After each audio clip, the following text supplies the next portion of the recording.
말씀은 구약성경 출애굽기 33장입니다.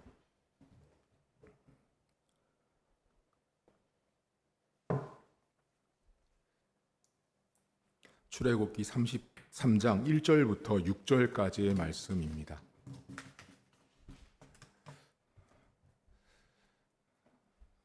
출애굽기 33장 1절부터 6절입니다.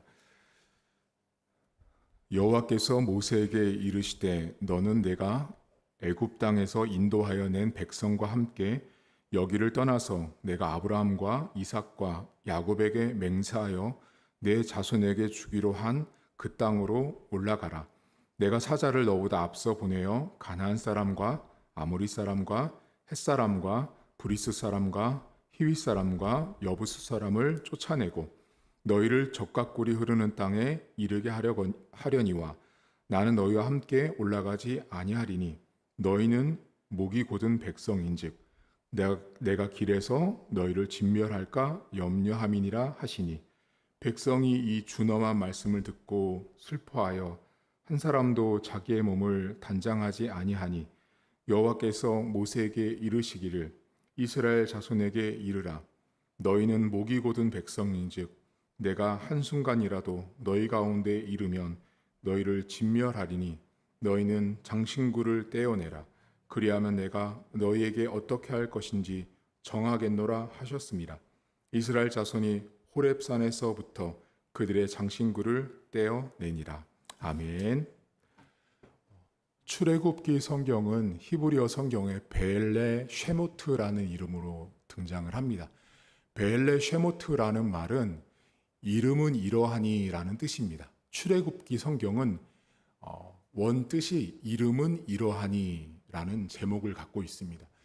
우리가 출애굽기를 알 때에는 탈출, 벗어나다, 종살이에서 벗어난 그런 탈출이라는 개념으로 많이 알고 있는데요. 출애굽기 성경 자체가 이름들은 이러하니라고 시작을 하면서 성경이 기록되어 있는 이유가 하나님의 손을 통해서 모세를 통해서 출애굽한 사람들의 이름이 기록되어 있는 성경, 그리고 하나님에 의해서 출애굽을 받은 백성들은 어떻게 살아가야 하는지를 알려주는 성경책이 출애굽기 성경입니다. 그래서 여러분들이 이 출애굽기 이 안에는 되게 많은 사람들도 등장하고 하나님의 백성이 어떻게 살아야 되는지로 나와 있는데 방금 말씀드린 출애굽기가 베엘레 쉐모트라는 이름은 이러하니라고 할 때요. 여러분들의 이름이 있으시죠? 이름은 어떤 의미죠? 우리가 이름을 갖고 있다라는 건 여러분 되게 많은 의미들을 갖고 있는데요. 원래 이 쉐미라는 히브리어는 명성, reputation이라는 뜻을 갖고 있어요. 명성이라는 뜻이에요. 한마디로 말하잖아요. 여러분들 우리 다 이름이 있잖아요. 이스라엘 사람들은 자기 이름 자체가 곧 명성이었어요. 왜 그럴 것 같으세요? 우리가 지금 이제 세상이 많이 복잡해지고 인구가 많다 보니까 동명이인이 많이 생겼지만 원래는 나와 같은 여러분의 그 성격과 성품을 가진 내 이름과 내 성품은 지구상에 둘이에요? 하나예요? 하나밖에 없거든요. 그래서 이름 자체가 내가 한 명이잖아, 한 명. 그러니까 유일한 거예요. 그러니 그거 자체가 명성이에요. 높아짐인 거죠. 그러니까 여러분들의 이름을 귀하게 여기세요? 자기의 이름을 내 이름을 귀하게 여기는 사람들은 이스라엘 사람들이었어요. 자기 이름 자체가 명성이었으니까요. 근데 여러분 한번 생각을 해볼 텐데요. 이름을 갖고 있는 사람은 어때요? 자, 이름을 갖고 있다라는 건 여러분, 원어적으로 하면 명성을 뜻하는데요. 이름을 갖고 있다라는 건 그 사람 안에 있는 성격, 기질, 태도, 방식, 방법, 모든 게 다 포함된 거예요. 자, 그러면 애굽에서 출애굽을 한 이스라엘 백성들의 이름이 각각 엄청나게 많았다고요. 자, 그러면 그 많은 이름들을 가지고 있는 사람들을 모세가 데리고 나옵니다. 자, 그러면 그 사람들의 이름은 곧 수많은 성격과 수많은 방식과 수많은 태도가 한 자리에 모아져 있다라는 뜻이에요.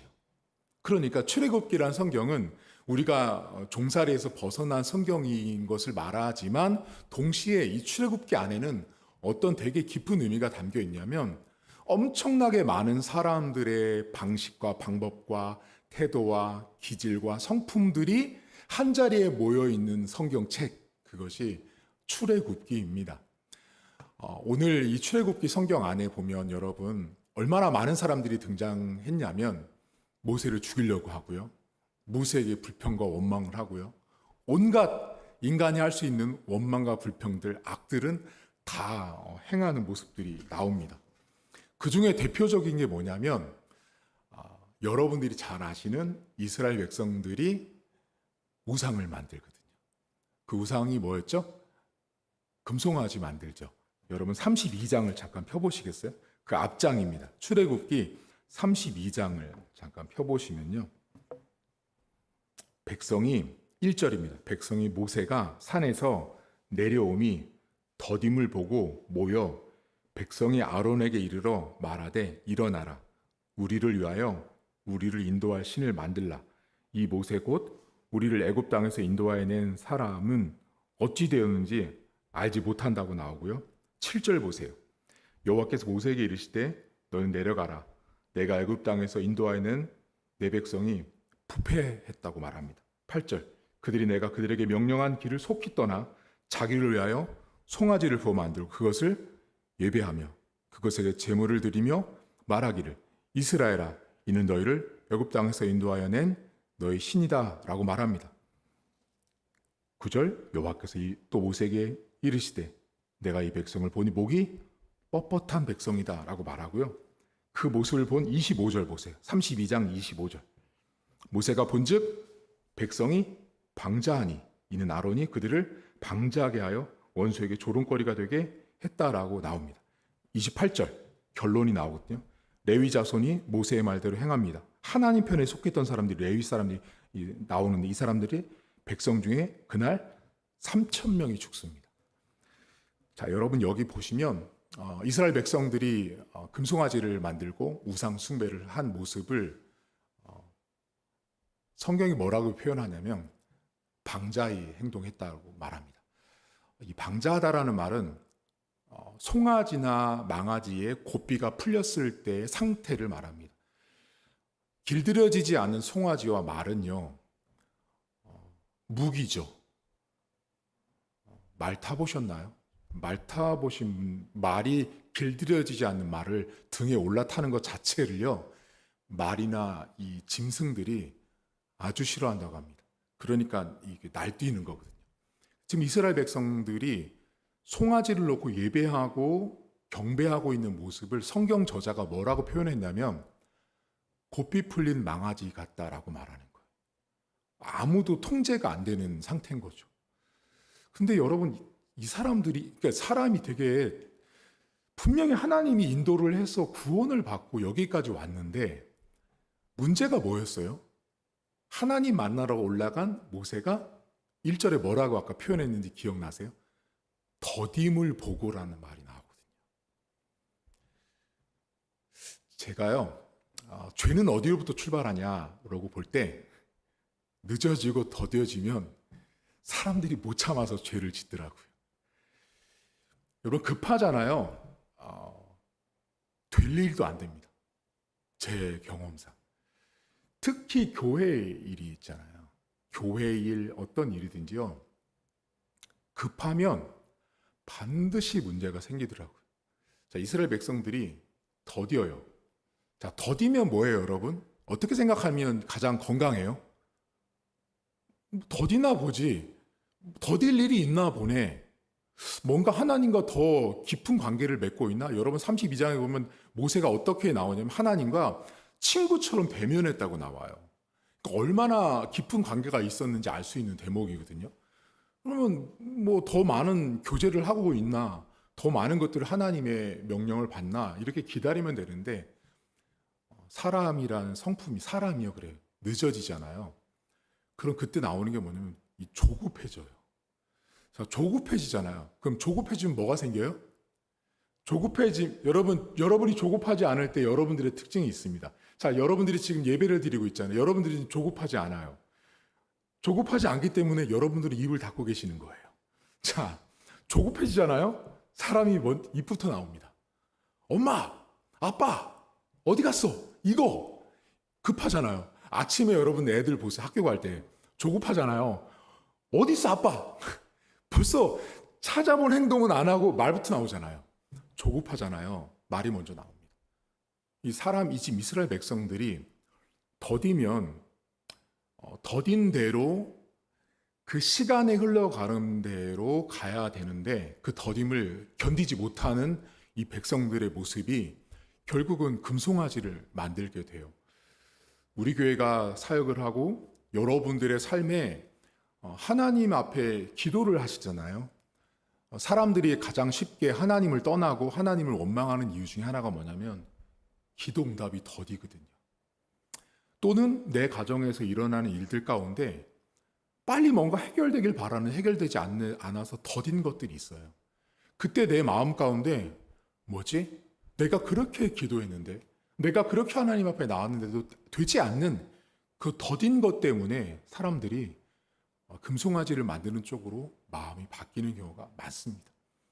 자, 이런 상황에서 이스라엘 백성들이 호렙산 혹은 시내산 거기에 있었어요. 근데 하나님이 뭐라고 명령하냐면 여기를 떠나라 라고 나와요. 오늘 제 설교 제목이거든요. 자, 여기를 떠나라고 말하거든요. 그러면 시내산을 쉽게 말하면 떠나라는 거예요. 자, 여기를 떠나라라는 말은요, 두 가지의 이중적인 의미가 있어요. 어떤 의미 같으세요? 첫째는 뭐 같으세요, 여러분? 첫 번째는요, 그 시내산은요, 하나님의 임재를 경험한 장소예요. 두 번째는요, 죄를 지은 곳이에요. 되게 역설적인 거예요, 여러분. 되게 아이러니하죠. 분명히 하나님의 임재가 있었던 시내산이거든요. 하나님을 만나러 모세가 올라가서 친구처럼 대면한 그곳인데 그 장소는 곧 하나님의 임재와 동시에 범죄한 장소인 거예요. 근데 하나님 거길 뭐래요? 거기를 떠나라고 말씀하세요. 여러분, 제가 이렇게 성도들을 보잖아요. 교회를 보면 거룩한 곳에서 범죄가 안 일어날 것 같죠. 막 예를 들면 되게 고전식으로 지은 막 성당 같은 데 보면 유럽 같은 데 어마어마하게 근사하잖아요, 여러분. 그런데 가보면 범죄 안 일어날 것 같은데 그런 곳이 지금은 뭐 게이들이나 그런 사람들이 드나드는 장소로 바뀌어 있잖아요. 우리가 가깝게 교회 안에가 세상 사람들이 볼 때는 되게 거룩한 곳이라고 생각하는데 사실 여러분들도 아시지만 우리끼리 말하지만 가장 범죄 속을 집단이 교회인 거 아시죠? 가장 악을 범하는 집단 중에 그래서 예전에 어르신들 목사님이 그랬잖아요. 교회 안에서 가장 괴수 중에 괴수가 담임 목사라고. 괴수의 우두머리고 그 잔당들이 성도들이라고까지 표현을 했었잖아요. 그 정도로 교회 안에 온갖 범죄들이 많거든요. 그러니까 거룩한 장소인 시내산에 있었지만 그곳은 곧 범죄 현장이기도 했습니다. 우리가 수련회를 다녀와서 은혜를 받고 거기서 시내산에서 정말 많은 은혜를 받고 내려와요. 근데 정작 우리의 삶의 현장을 내려오면 똑같은 그곳에서 범죄가 일어나고 똑같이 불평하고 원망하는 모습들이 우리 안에 똑같아요. 이스라엘 백성들과. 근데 하나님이 이 백성들에게 뭐라고 말씀하시냐면 떠나긴 떠나는데 하나님이 그들의 상태를 두 가지를 반복해서 얘기하시거든요. 3절과 5절을 보세요. 33장입니다. 33장 3절과 5절에 보시면 자, 너희를 적각골이 흐르는 땅에 이르게 하려는데 나는 너희와 함께 올라가지 않는데 너희는 목이 곧은 백성이래요. 자, 5절에도 너희는 목이 곧은 백성이래요. 한번 여러분에게 여쭤볼 텐데요. 여러분 목이 곧은 게 뭐예요? 이거를요. 그 목이 곧다라고 하니까 성도들이 영어 성경에 스티프라는 말로 해서 딱딱한 지팡이 같은 것으로 표현을 했거든요. 그러니까 이렇게 흔들리지 않는 딱딱한 이렇게 그런 거로 생각하시는데 목이 곧다라는 건 어떤 표현이냐면 뭐 어떤 목사님들은 목에 기부스했다 뭐 이렇게도 표현하시는 거 들어보셨을 텐데요. 그런 뜻이 아니고요. 목이 곧다라는 건 뭐냐면 아까 전에 뻣뻣한이라는 표현도 쓰시잖아요. 이건 뭐냐면 죄를 짓고도 부끄러운 줄 모르는 거예요. 흔히 하는 말로 뻔뻔하다는 뜻이에요. 그러니까 지금 이스라엘 백성들 잘 보세요. 분명히 신의 산까지 오는 과정에 하나님이 정말 많은 기적들을 베풀어 주셨거든요. 그런데 이 사람들이 지금 금송아지를 짓고 금송아지를 만들고 하는 모습들을 보시니 하나님이 보실 때 뻔뻔한 거예요. 뭐라 그래요? 우리를 애굽에서 인도해낸 신을 만들려고 그러잖아요. 여러분 이 사람들에게 지금요 모세가 데리고 오면서 한 번도 이 사람들한테 자 얘들아 여기 금송아지야 이 금송아지가 너희들을 인도한 신이라고 가르친 적이 없다고요. 한 번도 그렇게 말해준 적이 없단 말이에요. 그 백성들에게. 근데 이 사람들이 지금 뭐 하냐면 금송아지를 만들면서 우리를 애굽에서 인도해낸 신이라고 이야기하는 거예요. 그러니까 그 모습을 보신 하나님이 볼 때는 뻔뻔한 거예요. 그러니까 죄를 범하고 있는데 실수를 하고 있는데 악을 범하고 있는데도 이 사람들이 지금 어떠냐면 부끄러운 줄 모르고 있는 거예요. 자, 근데 이때 하나님께서 이스라엘 백성들에게 명령한 게 있어요. 그게 몇 절이 나오냐면 5절을 보세요. 5절. 5절 맨 끝절에 보시면 이런 말 너희는 장신구를 떼어내라. 그리하면 내가 너희에게 어떻게 할 것인지를 정하시겠대요. 자, 여기 그 다음 6절에도 보면 호레사람에서도 그들이 장신구를 떼어내요. 자, 하나님이 지금 두 가지를 얘기하셨거든요. 자, 여기를 떠나라고 이야기하면서 그들의 상태를 말해줬어요. 첫 번째 뭐냐? 너희들은 목이 곧고 뻔뻔해. 그걸 먼저 일단 진단해 주시고요. 그 다음이 한 게 뭐냐면 그 사람들에게 장신구를 떼어내래요. 자, 그러면 이 장신구가 뭐냐면 이 사람들이 금송아지 만들 때 썼던 재료예요. 사람들마다 자기가 가지고 있는 금붙이, 자기가 가지고 있는 장신구를 다 갖다 와서 그걸 다 녹여서 우상을 만드는데 썼던 물건이 장신구, 몸에 걸치고 있는 거예요. 우리 성도님들 지금 몸에 뭐 걸치고 계세요? 여러분들 몸에 걸치는 거 좋아하시죠? 이렇게 막 목걸이, 귀걸이 막 좋아하시잖아요. 여러분 이 성경에 보면 여러분 장신구는 남자가 많이 해요, 여자가 많이 해요? 여자가 많이 하는 거예요.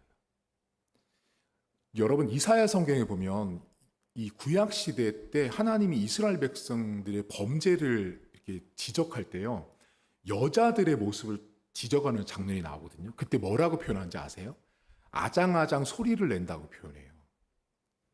그게 뭐냐면요. 장신구에서 나는 딸랑딸랑딸랑 하는 소리예요. 근데 그 여자들의 그 모습이 그 우상 숭배하는 음란한 이스라엘 백성들의 모습을 대변해주는 모습으로 이사야 성경에 등장해요. 그러니까 이 지금 장신구를 떼어낸다라는 건 뭐냐면 너희들이 신이라고 만들었던 재료 있잖아. 그거 다 내려놓고 여기 떠나라는 거예요. 자, 그러면 이걸 왜 내려놔야 돼요, 여러분? 잘 생각해 보세요. 신의 산 떠났죠. 그럼 이 사람들이 신의 산 떠나면 거룩해져요? 자, 이 사람들 상상해 보세요. 이 사람들이 호렙산을 딱 떠나는 순간부터 다시 그렇지. 신앙을 다시 바로 잡아야지. 하나님을 온전히 믿고 나가야지. 그게 안 되는 백성이에요. 여러분들 교회 와서 주일날 예배 드린 다음에 그렇지 우리 목사님 말씀 들었으니까 아멘 했어 하고 나가시면 그대로 일주일이 살든가요? 안 돼요. 온갖 하나님 앞에 부끄럽게 살다가 주일날 또 오시는 거예요. 이 사람들이 지금 호렙산을 떠나라고 할 때 하나님이 장신구를 떼라 그러죠. 왜요? 가다가 또 어려운 일을 만나면 뭐 찾을 것 같으세요? 눈에 안 보이는 하나님이 아니라 눈에 보이는 송아지 찾는다고요. 하나님이 그걸 너무 잘 아셨어요. 이 백성들의 약함을 너무 잘 아시는 거예요. 그러니까 자기가 갖고 있고 자기가 의지하고 신뢰해서 신격화를 할 수 있는 어떤 대상을 이미 이 산을 떠날 때 내려놓고 가라고 하시고 있는 거예요. 여러분마다 장신구의 내용과 모습들은 전부 다 다릅니다. 사람들마다. 남자들은 권세, 명예 이런 것들에 아주 목숨을 걸잖아요. 여자들은요, 금붙이, 좋은 백, 좋은 옷 이런 것들 있죠. 여러분들 안에 내가 내 몸을 치장하고 있는 것들이 겉으로 보이는 게 있을 수 있어요. 좀 더 깊이 들어가면 우리의 삶 가운데 나를 스스로 장식하고 있는 것들도 내려놔야 될 것들 중에 하나예요. 나 스스로를 장식하고 하나님이 아닌 다른 것으로 만들 수 있는 어떤 신으로 만들 수 있는 대상이 될 만한 것은 신의 산에 내려놓고 떼어내고 가야 돼요. 근데 여러분 흥미로운 게 있거든요. 여기 본문에 그 떼어내다라는 게 낫짤이라는 히브리어가 쓰이거든요. 이 단어가 뜻이 뭐냐면요.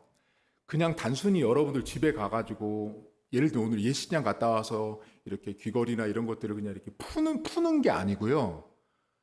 이렇게 잡아서 떼는 거예요. 잡아 빼는 거예요. 그러니까 이 잡아 빼다라는 이게 이러면 어느 정도냐면 여기 붙어 있던 게 다 찢어질 정도로 잡아 뺀다라는 뜻이에요. 그러니까 지금 하나님이 어느 정도까지 명령을 하신 거냐면 아쉬워하지 말고 아까워하지 말고 미련두지 말고 다 잡아 떼서 내려놓고 버리고 가라는 거예요. 여러분 하나님께서 분명히 하나님의 임재가 있었던 곳 그 범죄 현장을 떠날 때 이스라엘 백성들에게 장신구를 떼어내라고 하나님이 이야기를 합니다. 근데 여러분 우리가 인생을 살면서 내가 가지고 있는 것들이 나를 하여금 신의 산을 떠나서 또 다른 여정을 걸어가는 과정 가운데 내가 의지하고 내가 또 송아지 만들 법한 금덩어리 몇 개만 또 있어도 사람은 또 우상 만듭니다.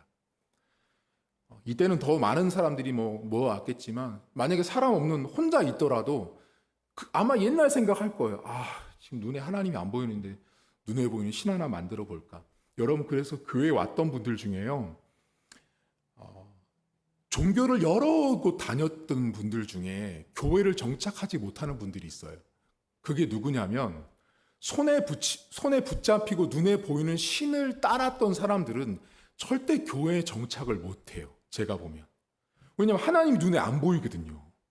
그런데 예를 들면 다른 어디 가면 눈에 보이는 거예요. 신이요. 신이 눈에 보이니까 저 신이 나를 지켜준다고 생각하기 때문에 끝까지 믿고 나가요. 근데 상당히 어리석거든요. 이스라엘 백성들이 유혹받을 수 있는 우리 삶의 장신구들, 여러분들이 신의 산에 내려놓아야 할 것들이 뭔지를 좀 생각하시고 기도하실 때 여러분 좀 잡아 떼세요. 좀 붙잡고 계지 마시고 두 가지의 장신구를 제가 말씀드린 거예요. 겉으로 보이는 장신구, 남들에게 화려해 보이는 장신구도 내가 의지하는 대상이 되고 내가 신으로 만들 수 있는 어떤 재료거리가 되는 것들 있잖아요, 여러분. 그런 것들을 이렇게 내려놓으셔야 돼요. 두 번째는 내 마음 가운데서도 남들은 볼 수 없지만 내 마음에 나 스스로를 장식하고 있는 것이 있을 수 있어요. 그것들도 신의 산 앞에 내려놓고 그 다음 여정을 가셔야 해요. 근데 하나님이 여러분 뭐라 그러세요? 여기 되게 충격적인 말을 하시거든요. 하나님이 같이 가신대요? 같이 안 가신대요? 같이 안 가신대요. 제가 여러분 많은 기독교인들이 오해하고 있는 게 있거든요. 뭐라고 오해를 하냐면 우리 하나님은 항상 always 나와 항상 함께 하신대요. 맞아요? 여러분 틀렸어요. 성경을요 하나만 보고 둘은 못 보는 거예요. 성경에 하나님이 항상 함께 한다고도 하시지만 하나님이 내가 너희들과 같이 안 간다고도 얘기하신다는 걸 알아야 되는 거죠. 근데 사람들이 어떻게 하는지 아세요? 함께 가시는 하나님은 항상 좋아. 근데 안 가신다는 하나님은 듣기 싫고요. 인정하기 싫고 받아들이지 않으려고 한다라는 거죠. 이기적인 거예요, 여러분. 신앙이요. 신앙 자체가 이기적인 거예요. 기복적인 거예요. 여러분, 항상 함께하는 그 신은 이방신들이죠. 여러분, 이방신들이 우리를 버린다고 얘기하던가요? 너희를 저주한다고 가르치다 아니에요. 세상에 있는 하나 교회가 아닌 다른 신들은요, 너희가 내 법을 지키지 않으면 너희가 이렇게 징벌을 받아 혼나라는 걸 가르치는 다른 종교는 없어요. 다 복준대요. 다 축복한대요. 근데 기독교는 어때요? 지금 하나님이 어때요? 내가 너희랑 같이 안 간대요. 여러분, 우리가 하나님이 우리와 함께 안 할 수도 있다라는 걸 인정하셔야 돼요. 싫으세요? 사실인 걸 어떻게 해요? 하나님께서 지금 이스라엘 백성들에게 그렇게 방자하고 자기들 멋대로 살고 있었던 이스라엘 백성들에게 함께하지 않겠다라고 말씀하고 있다라는 거예요. 근데 우리는 항상 함께 하시는 하나님만 너무너무 기대하고 바라지만 하나님은 함께하지 않을 수도 있다라는 걸 기억하셔야 돼요. 근데 오늘 본문에 왜 함께하지 않는다라는 이유를 아셔야 돼요. 자, 어디 보시냐면 3절을 보세요. 3절. 3절에 너희를 젖과 꿀이 흐르는 땅에 이르게 하려니와 나는 너희와 함께 올라가지 아니하는데요. 너희는 목이 곧은 백성인즉. 자, 그다음 이유가 나오세요. 같이 안 가시는 이유. 내가 길에서 너희를 진멸할까 염려함이니라 하세요. 뭐예요 이게? 지금 이 성경에서 하나님이 같이 가지 않는 이유를 하나님 스스로가 완벽하게 컨트롤하고 계신 거거든요. 하나님 스스로가 자신을 완벽하게 컨트롤하고 절제하고 있는 것이 뭐냐면 내가 만약에 너희들과 영어 성경 if I did 내가 만약에 너희들과 함께하면 내가 너희들을 죽일 수도 있다라는 거예요. 자, 그러면 이 장면에서 여러분 우리가 하나님의 두 가지 모습을 보셔야 되거든요. 하나님은 진멸할 수도 있다라고 말하는데 내가 가지 않으면 진멸하지 않겠다라는 뜻이에요. 그러니까 하나님은 진멸을 할 수도 있고 진멸을 하지도 않을 수도 있는 거예요. 근데 지금 오늘 성경에 하나님이 내가 너희들과 같이 안 가. 이유는 너희들의 그 악한 모습 때문에 결국은 내가 너희와 함께하면 그 자리에서 너희 모두를 전부 다 진멸할 수 있다라는 거예요. 근데 하나님이 지금 어떻게 하세요? 그 하나님의 진멸하시는 속성, 그 하나님의 진멸할 수 있는 능력을 그들과 같이 가지 않는 것으로 절제, 컨트롤, 조절, 억제, 참고 계신 거예요. 여러분, 하나님이요, 우리를 진멸할 수 있습니다. 이 세상을 하나님이 오늘 당장이라도 진멸할 수 있고 무너뜨릴 수 있지만 하나님은 그렇게 하지 않고 계십니다. 하나님께서 진멸하지 않고 있다라는 그 은혜, 그 하나님의 스스로를 통제하고 있는 하나님을 여러분들이 절대 잊으시면 안 돼요. 사람들이 그거를 너무 잊고 살기 때문에 자꾸만 교만해지고 자꾸만 높아지는 거예요. 하나님이 나와 만약에 지금 함께 갖고 있다면 죄송하지만 오늘 우리 모두 다 죽었을 거예요. 여기 오지 못하고. 죄가 하도 많아서. 근데 하나님이 가지 않으시죠. 일부러. 근데 그러면 하나님이 너무 멋쟁이가 아니잖아요. 근데 하나님 뭐라 그러세요? 나는 안 가. 대신 2절 보세요. 2절. 내가 사자를 너보다 앞서 보내요. 가나안 사람과 아모리 사람과 헷 사람과 브릿 사람과 히윗 사람과 여부스 사람을 쫓아내신다고 말씀하시는데 하나님이 당신은 안 가지만 누가 가요? 사자를 먼저 보내시는 거예요. 그러니까 여러분 저는 성경을 볼 때마다요, 저는 하나님을 사실 잘 몰라요. 솔직히 말씀드리지만. 성경을 늘 연구하고 늘 보지만, 저는 여기 등장하는 하나님도 사실 이해 못한 적도 많아요.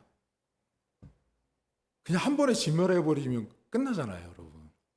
근데 하나님이 안 가신대요. 진멸은 안 한대요. 내가 같이 가면 너희들 진멸할까봐 내가 안 가신대요. 근데 하나님 뭐 하세요? 사자는 보내시는 거예요. 이 하나님이요, 사람의 머리로는 이해가 안 가는 거예요, 여러분. 말 안 듣는 자식한테 어떻게 잘해주세요? 내 말을 그렇게 안 듣는 자식한테 여러분 잘해주세요? 잘해주시죠. 잘해주시는 대부분 부모가 그렇지만, 상식적으로 보면 말 안 듣는 내 자녀에게 내가 안 가지만 누굴 대신 보내는 거죠, 먼저. 그래서 저는 여기서 생각한 게 있어요. 이스라엘 백성이 과연 이걸 알았을까? 이걸 감사하다 고백했을까? 사자가 어딨냐고 또 말했지는 않았을까? 이런 생각들을 저는 혼자 해봤거든요. 여러분, 하나님이요, 우리에게 함께 가지는 않으세요. 목사님 너무 두려워요. 맞아요. 이 사람들의 그 두려운 모습이 등장하거든요. 여러분 어디 보시냐면 4절 보세요. 자, 함께 가지 않는다고 말씀하시니까 백성이 이 준후한 말씀을 듣고 슬퍼하여 한 사람도 자기 몸을 단장하지 않습니다. 이 사람들에게 지금 여러분 되게 충격적인 말이었던 거예요. 하나님이 같이 가지 않겠다라는 이 말이요, 이 사람들에게 지금 아주 충격적인 거예요. 그래서 어떤 이 잘못된 신학자들이 어떻게 얘기를 하냐면, 여기 준호의 말씀을 듣고 슬퍼한다고 나오잖아요. 앞에 답이 나왔잖아요. 말씀을 듣고 슬퍼했잖아요. 근데 어떻게 해석을 하냐면, 이 사람들이 슬퍼한 이유는 장신구를 다 내려놓고 갔기 때문에 슬펐다. 내 전 재산을 내려놓고 가기 때문에 슬프다. 이렇게 해석하는 건 아주 잘못된 해석입니다. 성경은 그런 걸 말하고 있지 않고, 하나님 말씀을 듣고 그 준엄한 말씀 때문에 슬퍼한 거예요. 그러니까 지금 이 사람들은 자기들이 갖고 있는 빈손이 돼버린 거죠. 자, 자기들이 갖고 있었던 귀걸이나 모든 장신구들을 다 내려놓으니 내 손이 빈손이 됐는데, 그것 때문에 정말 슬퍼한 게 아니라 하나님이 없는 그 현실, 하나님이 나와 함께하지 않는다는 그 현실이 정말 두려웠던 거예요. 여러분, 목사님들이나 목회자가 가장 두려울 때가 언제인지 아세요? 여러분들은 언제 가장 두려우세요? 목사님들이 가장 두려울 때, 신앙을 잘 모르시는 분들은 이렇게 얘기하세요. 솔직히 헌금이 조금 들어올 때요. 성도가 줄 때요. 출석률이 떨어질 때요. 어림도 없는 소리예요, 여러분. 목사님들은요, 진짜로 예수님을 제대로 만나서 신학교 간 사람들은요, 그런 것 때문에 흔들리지 않아요. 목사님들이 가장 두려울 때가 언제인지 아세요? 하나님이 나와 함께하지 않으면이에요. 목회를 하는데요, 제가 지금 목회를 하고 있는데, 이 목회 사실 현장, 이 환경 속에 하나님이 나와 함께하지 않으면 지금 이스라엘 백성들처럼 울 거예요, 저도요. 여러분, 눈물밖에 나지 않겠어요? 그러니까 우리의 삶에 여러분 가장 울어야 될, 가장 1순위를 뽑는다면 하나님이 나와 함께하지 않는 것 때문에 울어야 되거든요. 근데 어떻게 되냐면, 사람들이 돈 없어서 울고, 불합격해서 울고, 시집장가 못해서 울고, 다 그런 것들 때문에 사람들이 울고 있다라는 거예요. 여러분, 하나님께서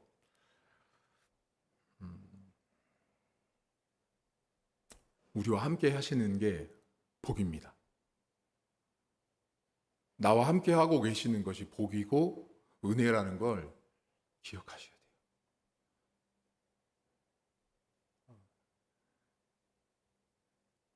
우리 교회 성도들은 절대로, 제가 매번 반복해서 말씀드리지만, 눈에 보이는 것에 의해서 마음이 흔들리는 건요, 그건 신앙이요, 완전히 뿌리도 내리지 않은 신앙이에요.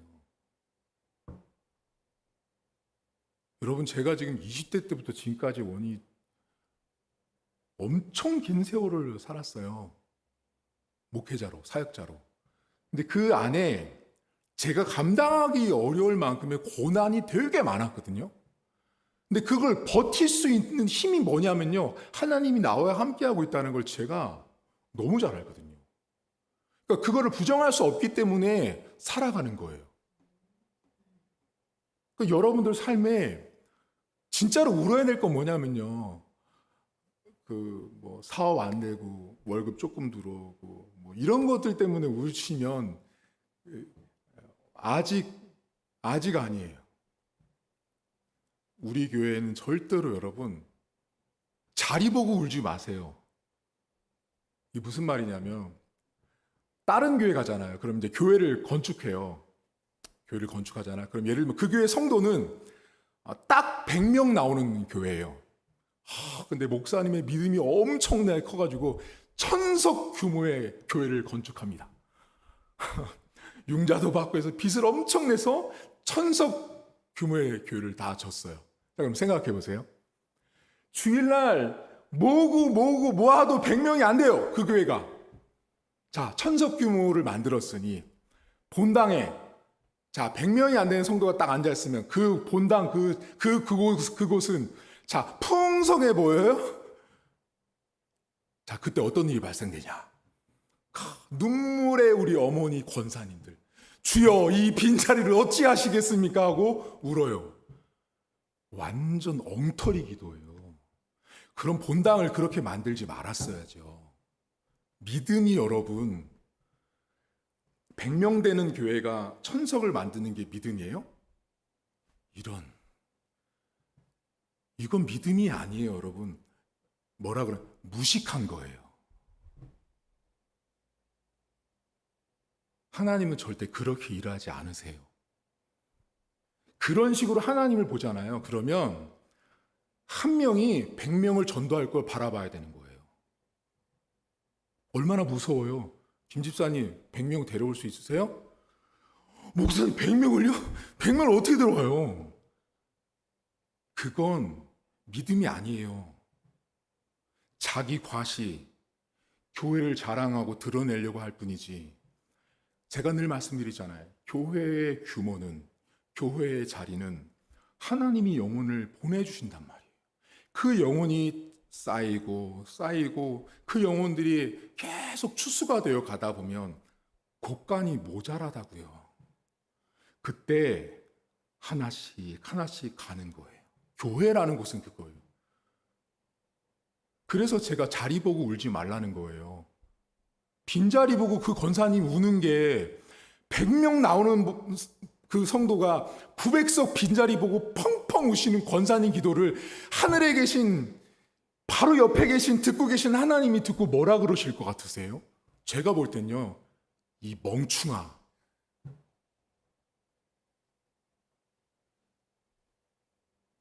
제가 하나님이랑 그렇게 말할 거예요. 하나님은 지혜로운 분이에요. 무식한 분이 아니라고요. 회막을 지을 때, 여러분, 천막을 지을 때요, 센티미터까지 다 측정하셨던 하나님이세요. 높낮이, 폭까지, 길이, 부피까지 전부 다 측정하신 분이에요. 그러면 사이즈를 다 측정했다는 건 뭐예요? 하나님이 수학자인 거예요. 그렇게 하나님이 세밀한 분인데 믿음이라고 잘못 알고 있다라는 사실입니다.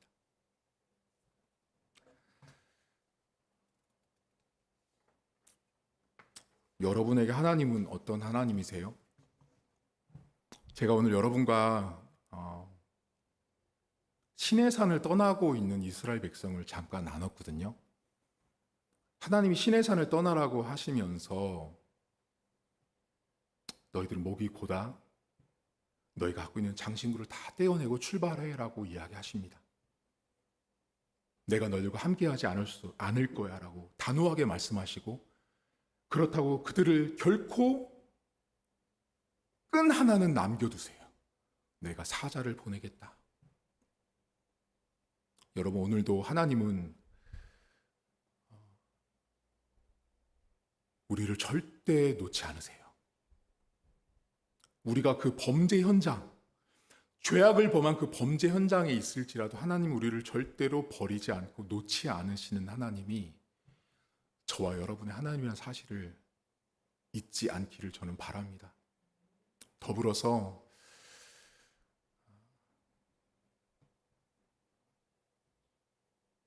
하나님께서 우리 교회를 향한 놀라운 계획들을 갖고 계세요. 그러니 시내산을 떠나라고 한 그 시점 이후부터 또 다른 여정이 시작됐어요. 우리 교회 성도들은 이미 신앙생활의 출애굽이 시작된 성도들이거든요. 지금까지 왔던 신앙생활에서 또 다른 신앙생활을 시작하신 거예요. 그 여정 가운데 하나님이 우리와 함께 하실 것이고, 단 조건은 장신구 좀 떼어내세요. 너무 덕지덕지 붙어 있으면 그게 나를 계속 유혹할 수 있습니다. 오늘 기도하시면서 우리와 여전히 함께하신, 우리 교회와 함께하신 하나님, 그 하나님을 믿고 기도할 수 있기를 주의 이름으로 축복합니다. 하나님 아버지,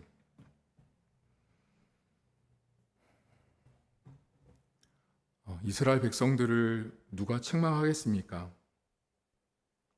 그들의 모습이 곧 저의 모습이고 그들의 모습이 곧 우리들의 모습입니다. 시내산까지 오면서 모세가 참 많은 하나님의 일들과 참 많은 기적과 놀라운 일들을 봤음에도 금송아지를 만들었던 그 백성들을 향해서 함께 가지 않겠다라고 이야기하시고, 하지만 결국 그 백성을 너무 사랑하셔서 약속하신 그 땅에 있는 가나안 족속들을 하나님이 사자를 통해서 먼저 쫓아내시고 먼저 일해 주실 것을 약속하셨습니다. 하나님 아버지, 오늘 하루도 우리는 내가 소유하고 있는 수많은 장신구들, 외적으로 내적으로 가지고 있는 수많은 장신구들을 가지고 내 나름대로의 금송아지를 만들고 살아갑니다. 하나님, 그 모든 것들을 오늘 이 시내산 앞에 내려놓게 하시고, 새로운 여정을 출발하기 위해서는 내가 우상을 만들 수 있는 그 유혹의 소지가 있는 것들을 하나님은 버리라고 말합니다.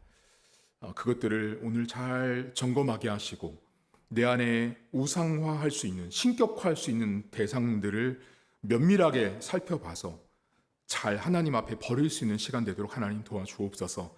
하나님, 사랑하는 성도들의 삶에는 하나님이 없으면 그것이 가장 무서운 일입니다. 내 인생 가운데 하나님이 함께하지 않는 것만큼 가장 무서운 일이 없습니다. 하나님이 나와 함께하지 않은 적이 없다라는 사실을 오늘 저희들은 고백합니다. 단 한순간도 우리와 함께하지 한 적이 없고 늘 우리와 항상 함께 하셨던 하나님 아버지를 믿고 붙들고 기도하는 시간을 갖습니다.